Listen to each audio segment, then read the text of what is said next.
FOMC 회의를 앞두고 눈치 보기 장세가 이어지며 국내 증시는 양지수 모두 강보합권에서 마감했습니다.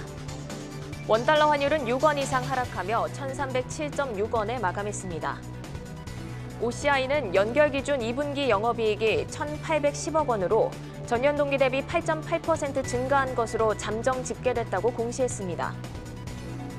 한미사이언스는 연결 기준 2분기 영업이익이 165억 원으로 전년 동기 대비 19.9% 증가한 것으로 잠정 집계됐다고 공시했습니다. 메가스터디 교육은 조회 공시 답변에서 MBK와 지분에 대해 매각을 검토 중에 있으며 현재까지 구체적으로 확정된 바는 없다고 밝혔습니다.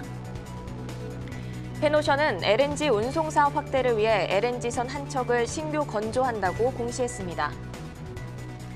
CS윈드는 미국 베스타스와 544억 원 규모 윈드타워 공급 계약을 체결했다고 공시했습니다. 비덴트는 조회 공시를 통해 미국의 가상자산 거래소 FTX 측과 빗썸 매각을 협의 중이라고 밝혔습니다.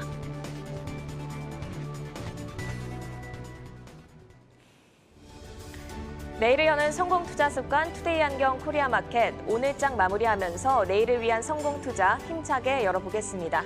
오늘 마감 시황부터 저와 함께 살펴보시죠.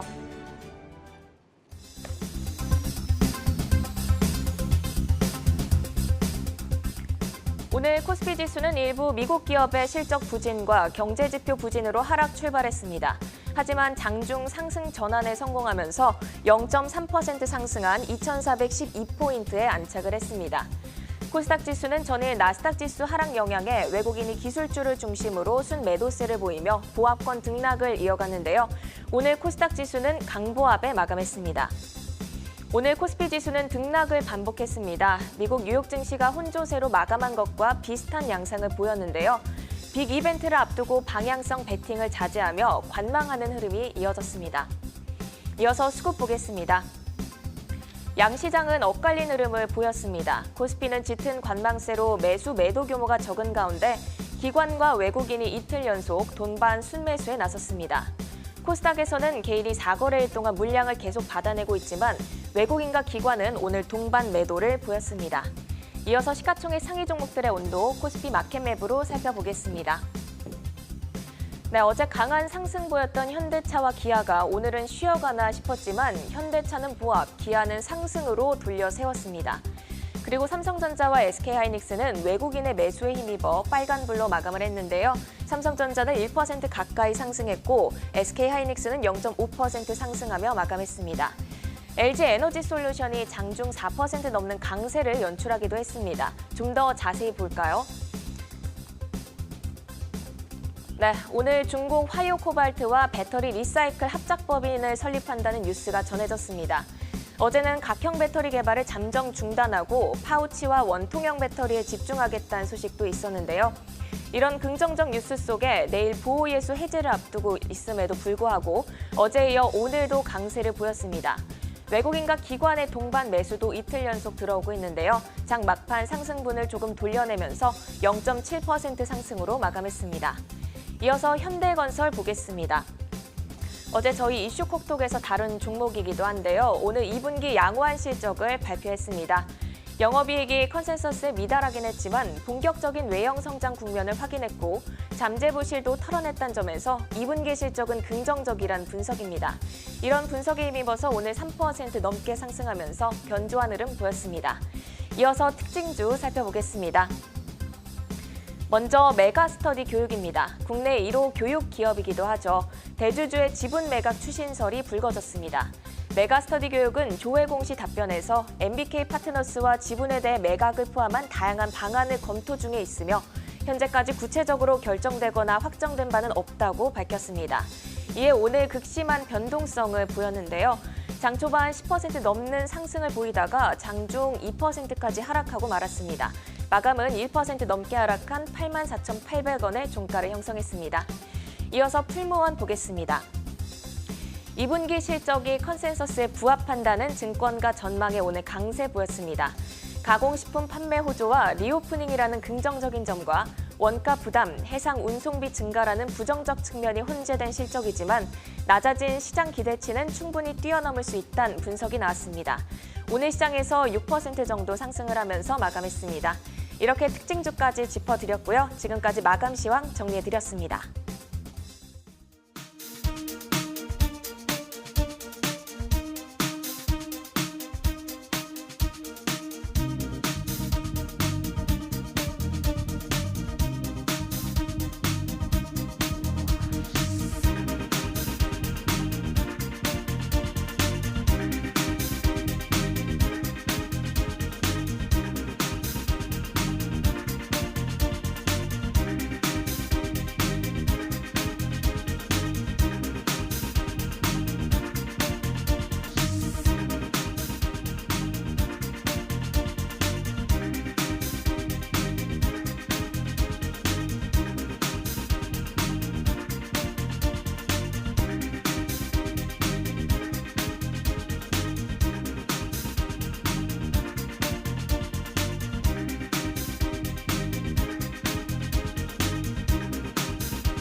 네, 오늘 코스피 2,410선을 회복했죠. 양시장 빨간불이 들어온 걸 보니 기분이 좋은데요. 날씨가 너무 덥지만 투자자분들 지치지 말고 힘내시길 바라면서 화요일 ETF 시장 분위기 체크해 보겠습니다. 먼저 상승을 보인 쪽부터 살펴볼까요? 이 타이거 원유 선물 이넨스드 환해지 상품이 4.5%의 급등을 보였습니다. 지난주 후반 하락했던 국제유가가 상승으로 돌아섰습니다. 현재 시간 26, 27일 열리는 FOMC 회의를 앞두고 달러가 약세를 보이며 이 달러로 거래되는 원유가 상대적으로 저렴해졌고 이에 수요가 늘어난 건데요. 여기에다 천연가스 가격이 오른 것도 영향을 미치면서 국제유가 간밤 2.1% 오른 96달러를 기록했습니다. 다음 코덱스 콩선물 환해지 상품도 상승을 보였습니다. 최근 우크라이나와 러시아, 터키와 유엔 간의 4자 협상이 타결됐죠. 하지만 하루도 지나지 않아서 러시아는 우크라이나의 주요 곡물 수출항 중 하나인 오데사에 미사일 공격을 감행했는데요. 이에 세계 식량난이 해결될 것이란 기대감이 깨지면서 주요 곡물 가격도 일제히 상승을 보였습니다. 이에 대두 선물 가격을 추종하는 이 상품도 3.7%의 강세를 보였습니다. 이어서 하락한 쪽도 살펴볼까요? 오늘 은행주들 약세를 보였습니다. 증권사들이 금융주들의 목표 주가를 줄줄이 하향 조정하고 있는데요. 지속된 기준금리 인상 수혜로 금융주들이 2분기 호실적을 기록했음에도 불구하고 하반기에 금융 환경이 악화되면서 주가에 악재로 작용할 것이란 전망이 나오고 있습니다. FOMC 결과가 어떻게 작용할지 지켜봐야 할 것 같네요. 다음 타이거 소프트웨어 살펴보시면요. 네이버와 카카오 지난주 반등을 보이나 싶었는데 또 밀리고 있습니다.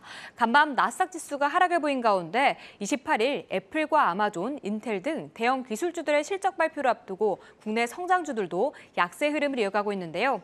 네이버 사흘째 하락세 이어가고요. 어제 상승했던 카카오도 다시 하락하면서 이 상품 0.6% 하락 마감했습니다.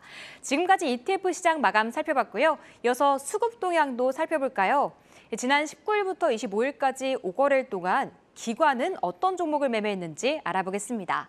먼저 어떤 종목을 사들였는지 살펴보니까요. 에코프로비엠과 현대모비스, 이마트, 크래프톤, 네이버가 올라와 있는데요. 지난주 테슬라의 훈풍 속에 2차 전지 관련주들 강세를 보였습니다. 그중 에코프로비엠은 기관이 6거래일 연속 강하게 사들이면서 순매수 1위 종목에 자리하고 있습니다.